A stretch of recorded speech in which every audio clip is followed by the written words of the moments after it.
Hello, good morning. Today is April 4, 2024. Pizza 4 ng Abril 2024. Nag-promise ako na today I will explain my quality of life and finance for free. Libre kong ibabahagi sa inyo. So, you have to get a panda, ballpen or pencil at saka papel para maisulat nyo ang mga hindi ko mauulit na gusto nyo na punto. I will explain how I delegate making my income statement, delegate to my wife. Mabilis na lang siya. So, i-explain ko yan how I make my income statement. By the way, para sa akin, opinion ko lang ito. Ang quality of life ko is by sharing what I have sa mga boys, sa mga tao na kasama ko sa howling, sa mga scrap papers from the top 16,000 corporations. Yan, yung mga nagtitiwala sa atin, yung mga tao na idinidelegate natin ang tasks sa kanila. So, quality of life, ang phrase ko dyan, ang visualization ko dyan is, I am a service provider, a cheerful giver, and a net worth tighter. By the way, net worth meaning assets minus liabilities. Yan. So para sa akin, ang ibinibigay ko, what is sa cheerful giving, yung 90% sa'yo, 10% ipamigay mo. Sa amin sa church, ibinibigay yan through, natawag yan ng handog, tanging handugan, lingap sa nangangailangan through my foundation naman tayo, and pasalamat yung yearly Thanksgiving. Yan ang cheerful giving. Sa yearly Thanksgiving, idinidetermine mo yung kinita mo sa buong taon, then you get the 10%, yun, ibigay mo. Dahil may paggagamitan yan sa loob ng Church of Christ. So, what is 80%? Ang kagandahan yan, nararamdaman ko, parang hindi ako naubusan. Don't worry, there is a provider of all na kahit kaaway niya, kahit hindi niya anak, pinakakain niya, dinaramtan niya, hindi ka dapat mag-alala. Yung boss natin sa taas ay makapangyarihan sa lahat. So, I'm targeting the top 16,000 corporations of the Philippines.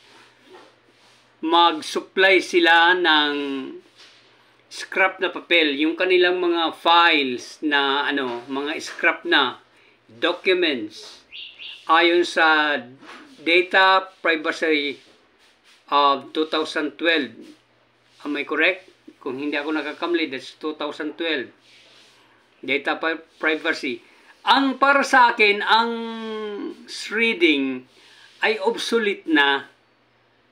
Hindi na yan, kasi inaalaw ng ibang company, pupunit-punitin lang ng mga buyer nila.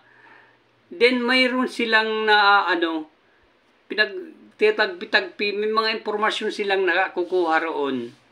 Samantala, I partnered with the Trust International Paper Corporation ang paraan ng ay sa magitan ng pagtunaw. Soap, air, and water. Water. How do I watch my accent? Pagkabisaya ko. Pero alam ko maintindihan nyo. Soap, air, and water. Hindi soup ha. Soap, air, and water. Yan ang paraan ng eksakto o pino. I call that 5 times more efficient than reading. So, if you are a member of the top 16,000 corporation, if you are in charge of the disposable documents, sa amin nyo ibenta. My number is 0939 555 4382. You can talk directly to me. Po nyo yan. Pagkatiwalan nyo po sa amin. We will mail. Minimiling po natin yan. Papakita ko sa inyo ang link para mapanood paano dinidispatcha mula time ng video 36 seconds to 5:01 minutes. Ayan. So, pag sa inyo pinagkatiwala ang mga documents ng inyong kumpanya, see to it that it is confidentially treated. Nagbibigay ako ng certification of confidentiality. Yan. At ini-insure ko ang inyong mga papel 5 times the amount that we buy. Yan. So, kung binili ko ng 1,000 pesos, ang insurance yan is 5 times, that is 5,000. So, kung binayaran ko sa inyo ng 100,000, ang insurance yan is 500,000 for 6 months. Meaning, kung mayroon kayong mga unwanted information na na-discovery, hindi namin trinato ng maganda ang inyong mga confidential documents. May paraan kayo para i-claim sa amin ang inyong insurance sa papel. By the way, I promise to deliver my quality of life of finance today. Nagiging Bisaya na ako tuloy. I promise that I will divulge. Kuha lang kayo ng papel at saka ballpen o lapis. Then jot down my important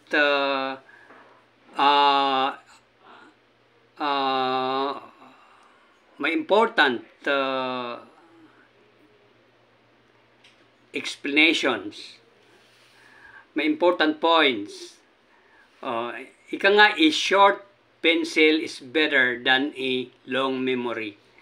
Katulad ako, na-stroke ako.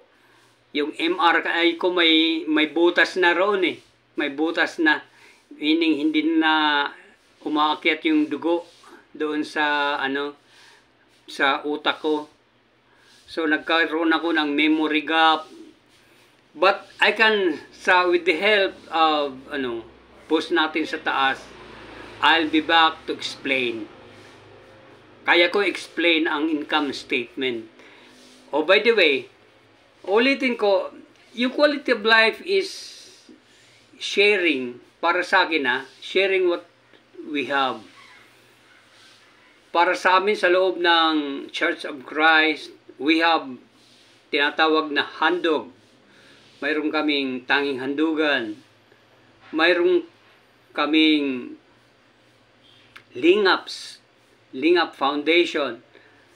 So may lingap kami para sa lingap. Mayroon kaming pasalamat at iba't ibang mga gugulin. sa loob ng iglesia. Voluntarily. Hindi ka pinipilit para nagbibigay ka ng masaya. Kasi ang nagbibigay ng masaya, ang Diyos ay nalulugod sa Kanya. Lalo kang pagpapalain. Huwag kang matakot, huwag kang manghinayang. Ibabalik yan ng bus natin sa taas. So that's it. My quality of life and finance. Now, I will explain income statement regarding finance. Tiningnan ko kanina yung money race game. There are 5 levels of finance. Ang first level is survival, then stability, then security, financial freedom, and financial wealth. So 5 yan. Nasaan ka na sa mga level na yan? Dito survival lang. Pangalawang stability. Next is security. O para sa akin pa, if you are secured, mayroon ka ng mga life insurance policy that in case of your demise, you have enough cash assets to live with your family, your wife, para hindi siya maghihikahos kung wala ka na. Then, number 4 is financial freedom. Pang-4 yan. At pang-5 yung financial wealth. Nasaan na? Ikaw lang nakakaalam. Di mo naman ipapakita sa akin ang bank book mo. Di ba? Hindi mo lahat i-divulge yan lahat. So, pag may financial freedom ka na, kaya mong bilhin ang gusto mong bilhin. Oh. At walang maninita na sa'yo. May freedom ka na eh. Financial freedom. Para sa akin, ang bibilhin mong bagay o property, yung mapagkakakitaan, yung asset, not a liability. Tama na yung yung pagandahan ng kotse, tama na po yan. But if you can afford it, okay lang.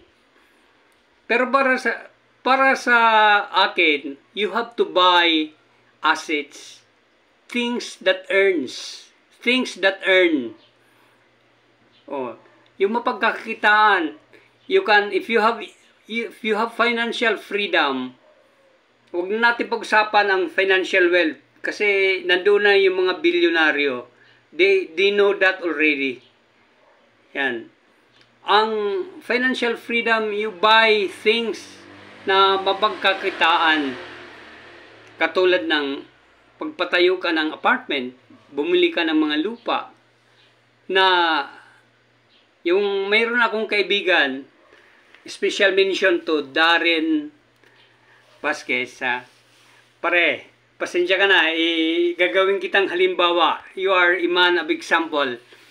Bumibili sila ng lupa, mga sasakyan para sa kanilang negosyo. Bumibili sila ng lupa, pinagtatayuan ng mga cell sites. O di ba? Kung binili mo ng 2 milyon o 2.5 milyon, paupahan mo sa Globe o kaya Smart, pagtatayo nila ng cell site, upahan naman sa iyo 50,000 to 100,000. Bakit hindi? 'Di ba? Anyway, hindi naman yan mapupunta sa kanila yung property. Wala kang alalahan roon dahil may agreement naman yon na inyong pagbasihan na the property is yours, they are just renting. Yan. So, finance has 5 levels. Ulitin ko. From survival to stability, to security, to financial freedom, and financial wealth. Yan. 5 yon. Kailangan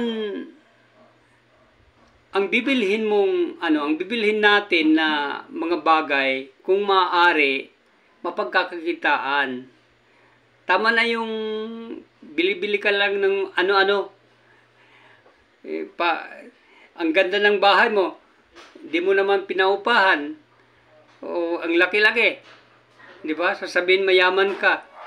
Yung pala hihirap tayo sa pagbayad sa bangko o kung inutang ang iba. So, buy things that earn. Yan ang number one, sabi nga ni Robert Kiyosaki, you have to buy assets instead of liabilities. Now, paano ko ipapaliwanag ang income statement? Sa negosyo ko po, ang nag-prepare ng income statement ay ang wife ko. I delegate it to her. Wife ko ang ang gumagawa ng income statement. Noong nag-aaral ako, 1982, dito sa University of the East, yan, ang una kong nasa isip na kurso ay accounting. Yes, I enrolled in accounting. Now, nung malaman ko ang fundamental ng accounting, mas nagustuhan ko ang marketing. Marketing, taga-pamalingke. Hindi. I'm just kidding. Nagustuhan ko ang marketing. Tignan ko lang muna ang oras ha. 16 minutes na. Sandali na lang ako. Hindi tayo lalagpas ng 30 minutes. I will make this interesting. Making an income statement is so easy. Kasi may dyan Huwag mo lang paghalo-haluhin. Number 1 is sales. Magkano ang sales mo? Pag nagpa-deliver ka o nagbenta ka ng isang bagay, ang tawag doon, sales. Ang proceeds. Sales. How much is your sales? Number 2, cost of goods. Cost of goods.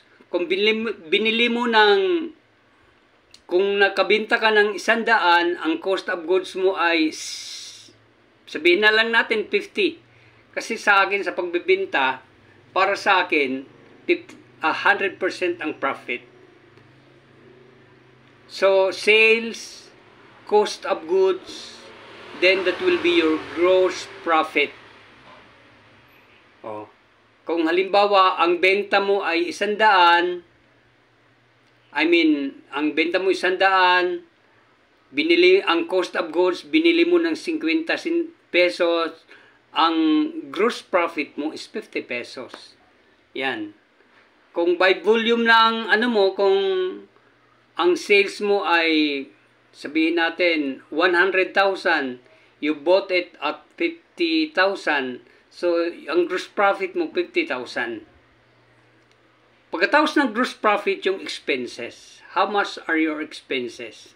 Sa negosyo ko, sa finance ng side ng buhay ko, sinisweldo ko yung mga tao. I hate below, kung magkano ang para sa kanila. So, ang tawag ko roon, for the boys. Then, yung food. Yan.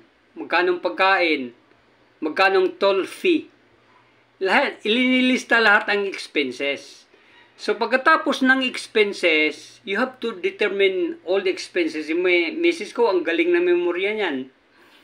Hindi niya nakakalimutan to the small details. Even centavos. Ganun na ka-accounting. Then, pagkatapos ng expenses, gross profit minus expenses equals net income. Yung perang kinita mo. Ganun ang negosyo. So, doon sa net income, sa amin, ni Mrs., doon sa net income, i-divide yan by 5 or 6. Ano yung 5 na yan? Una, yung tithe, yung panghandog, para sa boss natin sa pamamagitan ng kanyang iglesia. Yan. Yung para sa bangko, para sa budget sa bahay, para sa budget namin, sarili namin sa isa't isa, may pera, ang misis ko, may pera ako, para hindi na magpapakilaman, para hindi na magulo, payapa ang bawat isa. So, diyan natin i-determine ang income. Sa amin, ang ano namin sa bangko, joint yan. Hindi pwede mag-withdraw ang isa pag walang pirma ang isa. May pera kami para sa amin mga desisyon. Halimbawa, tulad yan, bumibili ako sa Shopee ng vlogging light. Magbabang transfer lang ako from my Philippine Savings Bank to the GCash of the delivery man pag in-deliver na sa akin. So, ulitin ko, income statement, sales,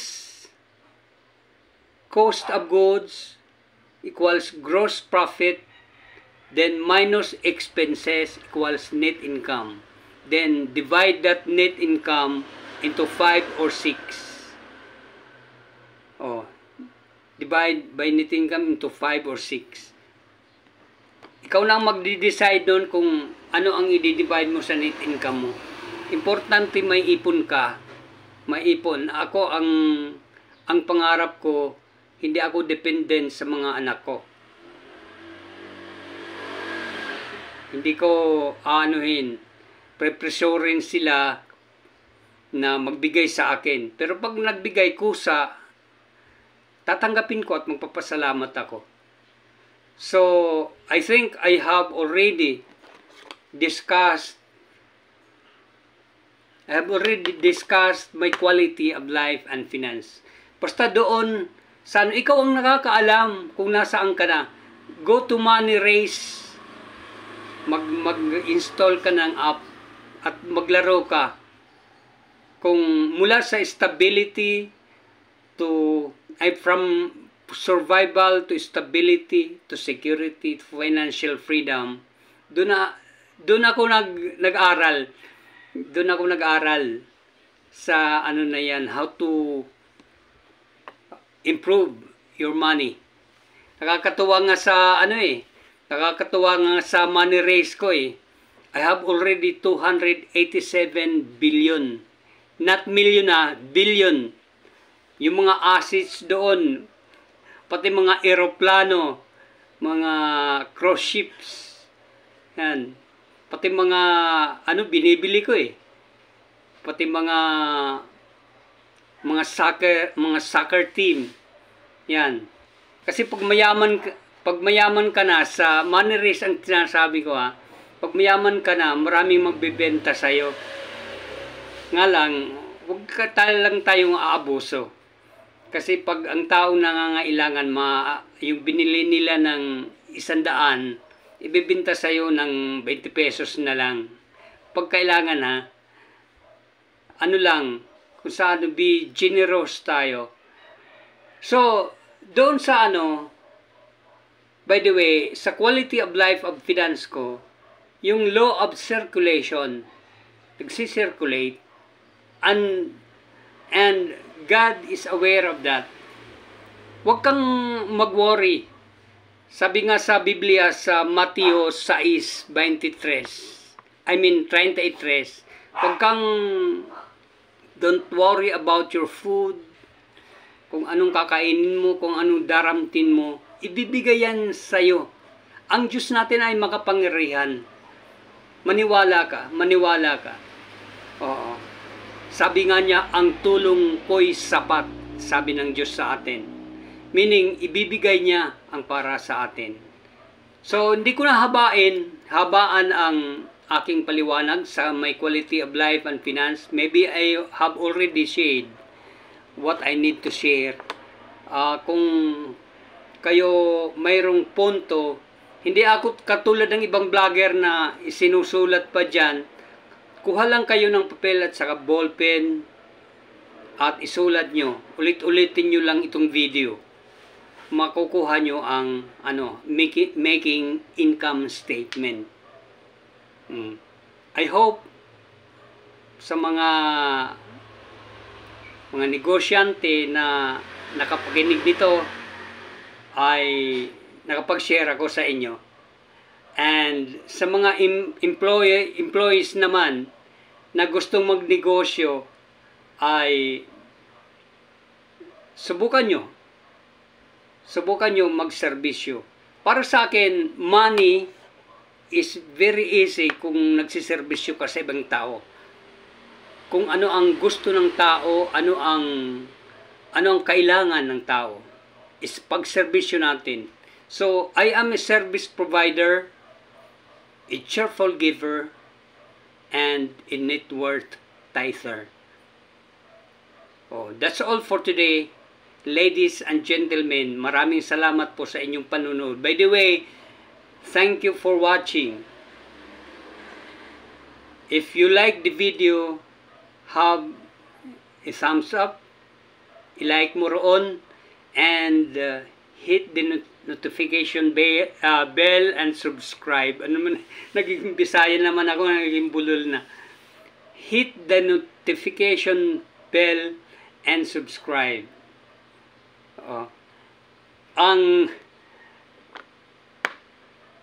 Hindi ko nahabaan. Maraming salamat po. Marami pa sana akong sasabihin, pero I believe naibigay ko na ang pinakamaikli na sasabihin para sa inyo. Nasummarize ko na. Have your subscription. Have a nice day. Good luck and take charge. Bye-bye.